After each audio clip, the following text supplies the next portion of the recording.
On reçoit de l'argent, notamment des États-Unis, pour diminuer les émissions de gaz à effet de serre dans les petits pays insulaires du Pacifique. Ce qui paraît un petit peu étrange, sachant que les petits pays du Pacifique contribuent pour à peu près 0,01% des émissions totales de gaz à effet de serre. Mais ça, il y a de l'argent pour ça, donc on le fait.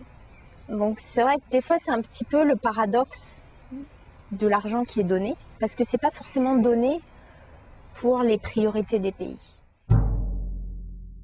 Je crois que j'en aurais un pour les gouvernements,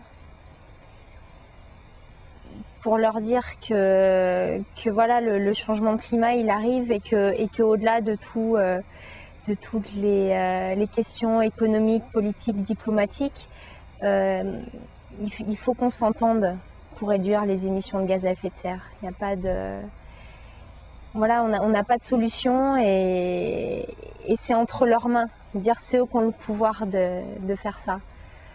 Et je crois que pour les gens, pour les populations, ce serait en fait d'arrêter de courir vers le progrès, vers toujours plus gros, vers toujours plus consommateur d'énergie, et un petit peu se retourner et plus regarder la nature et plus vivre en harmonie avec la nature. Et à ce moment-là, on verrait les effets de toute cette surconsommation et à ce moment-là, on agirait.